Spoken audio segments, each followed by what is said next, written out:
County Public Library. In today's Tuesday Crafternoon, I'd like to show you how to make the card from May's Take and Make It kit here at Wooster. And that is a flower frame card where you've got enough room to write happy birthday or anything else you want in the middle of that frame. Or you can just leave it as it is.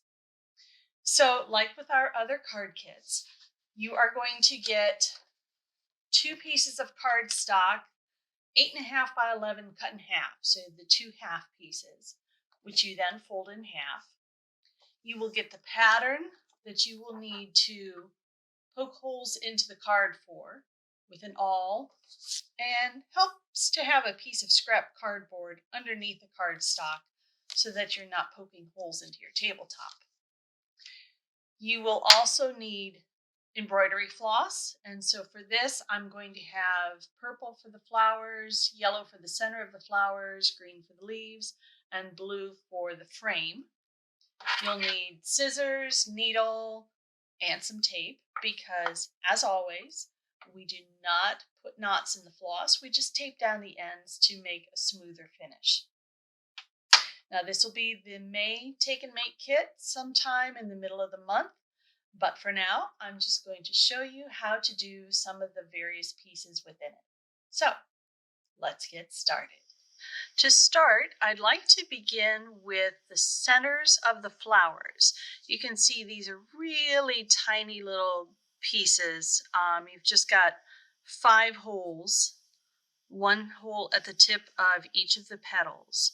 And we're just going to go a reach 2. So start at 1 hole, count 2 over, come up the next one, go back 2, and work our way around to create a little star in the middle of those. I figure it's easiest to do those first before you do the petals, just because sometimes it's easier to do the inner parts of the stitching, so you're not having to come up through layers of other colors of floss. So I've come up through one of the holes, and I will tape that end down.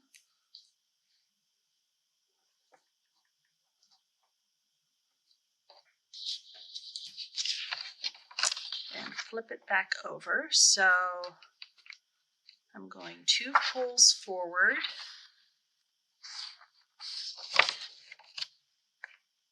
I'll come up the next hole, go back 2 holes,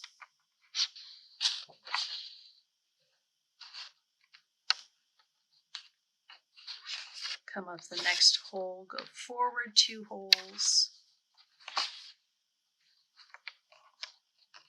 forward 1 hole, back 2 holes.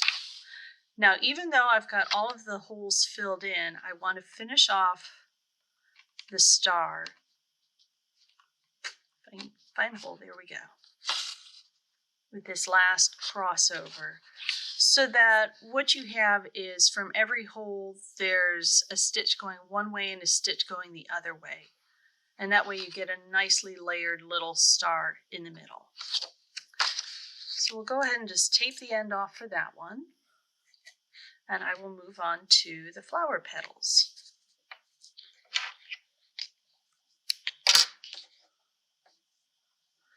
All right, so I have the needle threaded for the flower petals, and I'll just come up through one of those center points.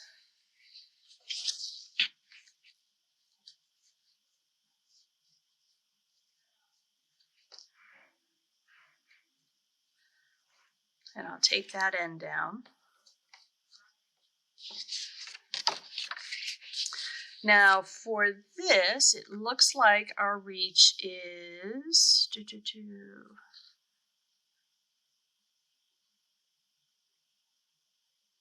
I think it's 4.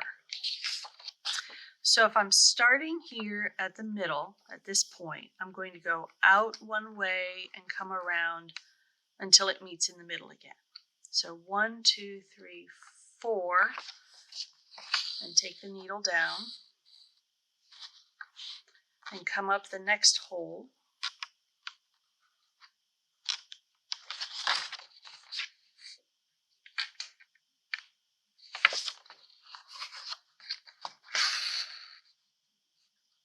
And then I reach back 4 holes.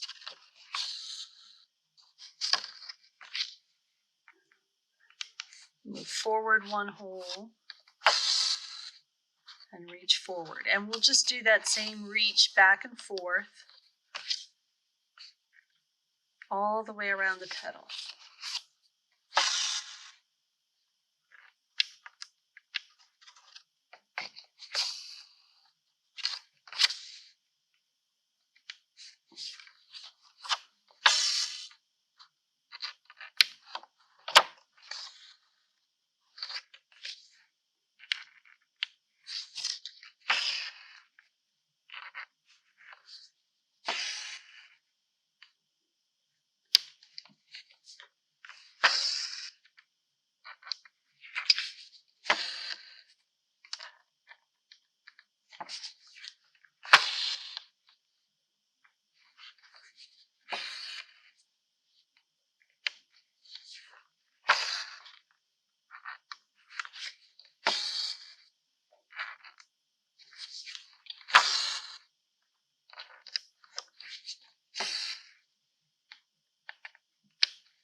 And that takes us back to the middle. So from here, what I'm going to do is move to the next point.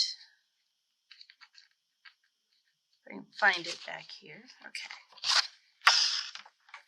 And then we do the same thing again. Reach 4 all the way around this petal.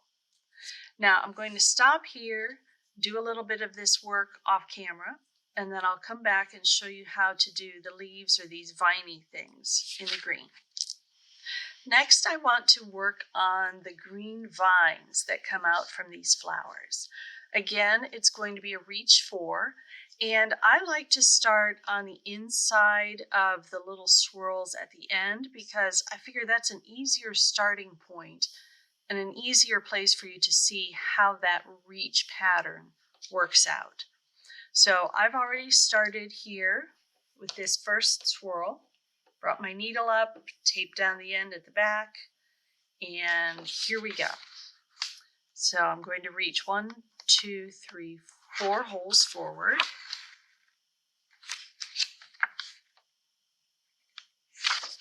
Move ahead 1 hole, reach back. So it's the same pattern as the flower petals. You just have to know which way you're going. And that can be tricky at first. What I would recommend is when you're coming up from the back side and you're not sure where your next move should be, stop and take a look while your needle's only part way through and see if that's the correct direction you're going. It takes a little while to get used to it, but you'll get it worked out and have it figured out in no time.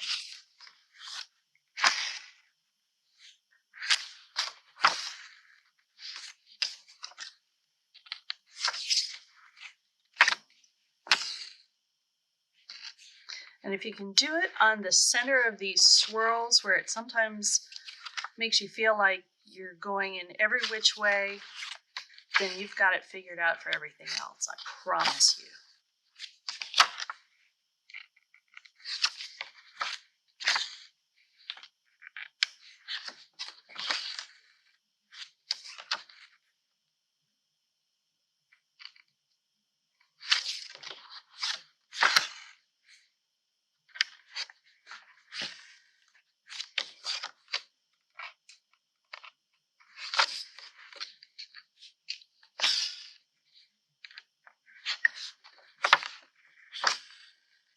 But you can see how quickly this pattern builds up and creates a really nice curve around this swirl that will then carry through the rest of the vine.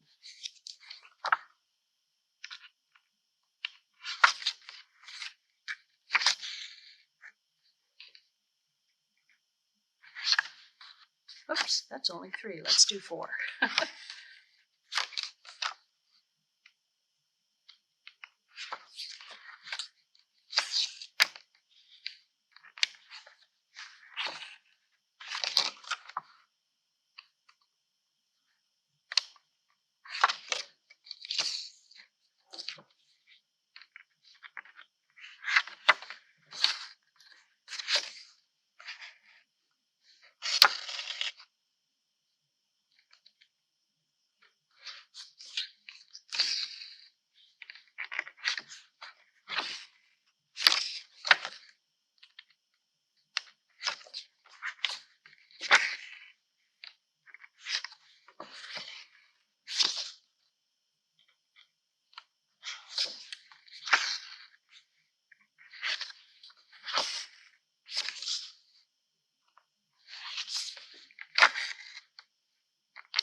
Now you can see here we've got 3 different swirls that are coming together.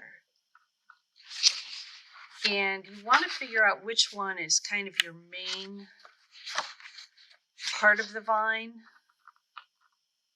because you'll want to do each swirl separately but still bring them together. So this top one that I'm working on now is not going to be my main one. I think that'll be this one because the line flows a little better through here. But I'll show you how I at least join it up to this line and then how it's going to fit in with the next one.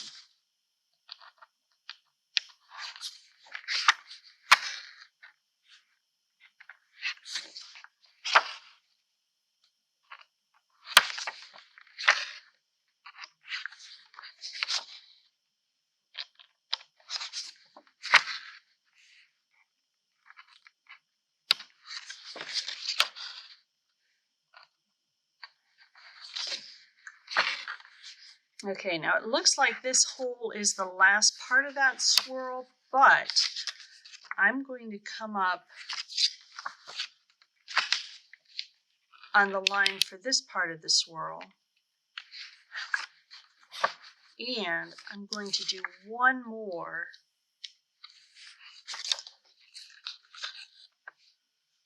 connecting it to that line, because you see here it looks like it then just flows very smoothly into this main part of the vine. I think that really helps to make your stitching look just a little bit nicer when you get that nice flow going between the parts. It's something that may not come to you intuitively to start with, but as you do more of this stitching, you'll find it makes a lot more sense. So I'm going to stop there with the vine because all of these are going to be a reach for all the way around. And you can see how it turns out. What I'm going to do for the last bit is to show you how we're going to do the frame. So I'll be right back with that. The last part of the card is going to be the frame, and it's pretty simple. It's another reach stitch, but in this case, I've used a reach 10, so each stitch goes from one hole to 10 stitches forward. That's what makes this a thicker curve going all the way around. So you're doing it in two parts, this part, and then you jump over to here and do the rest. Now, I'm going to tell you a secret about this. You don't have to do it as a reach 10. You could choose another number. If you want to say reach forward 7, you could do that. The reach on a curve like this, the smaller the number, the thinner the line you're going to get. So remember down here we have a reach 4, and you can see how that line shapes up that curve. It's thinner than this one. The larger your number, the thicker the curve you're going to have. So in this case, while I'm going to do it as a reach 10, you do whatever you want. It's okay. It's your card, it's your project. If you want to make a thinner, more elegant little line here, you can do that. If you want to make it thicker, you can try that too. It's up to you. So I've just started at this end hole. My floss is already taped down on back, and I'm going to count 1, 2, 3, 4, 5, 6, 7, 8, 9, 10 holes and go down. And then I'll come up the next and work my way back 10 holes.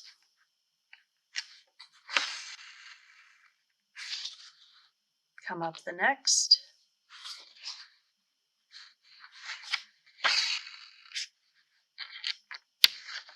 And so on and so forth.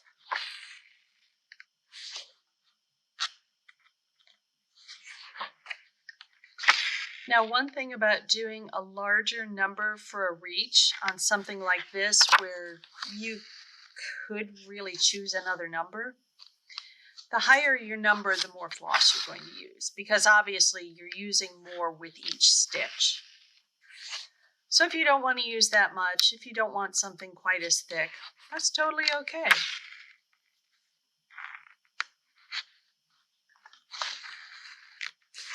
I should also point out that for this entire card, I have been using 2 strands of embroidery floss.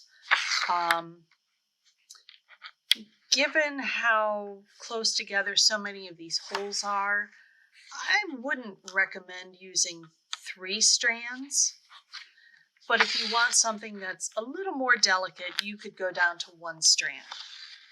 Again, that's a choice you can make when you do your own cards and you decide what looks best to you. That's the nice thing that I've discovered about so many of these card patterns is you can try different things.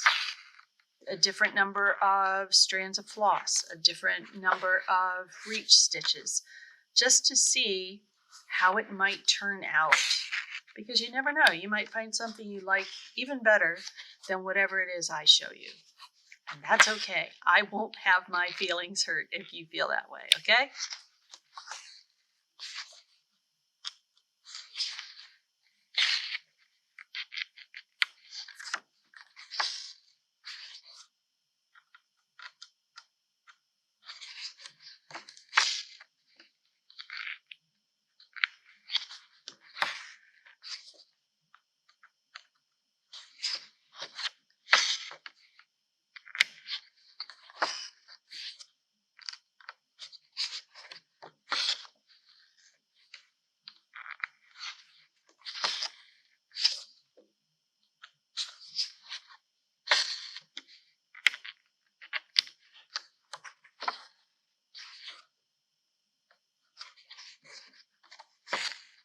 And you can see with these long stitches how well this fills in this frame.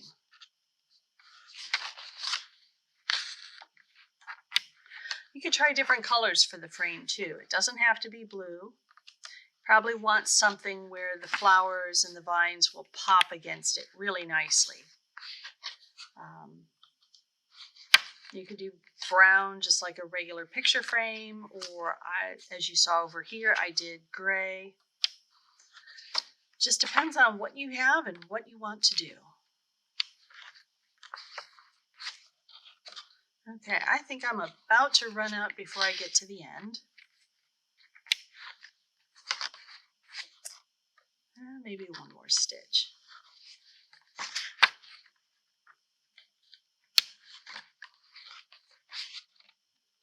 Oh, maybe I can do it. Let's see. Yes, okay. That takes care of the first part of the curve for the frame. Nice. I like it when it works out like that, don't you? All right, so those are the basics for making this flower frame card, which, as I said, is going to be our May Take and Make kit. That'll be out at the reference desk sometime in mid-May, so check the newsletter or the library calendar of events to make sure you know which day it is. These kits have been going really quickly lately, so get in while you can. In the meantime, I hope you can get outside to see some of the things that are starting to bloom now, breathe in the fresh air, get a fresh taste of spring, and then come in and do your stitching and share a bit of springtime with somebody else. That's all for today. I hope you will stay healthy, be kind, and as always, get creative. Bye-bye.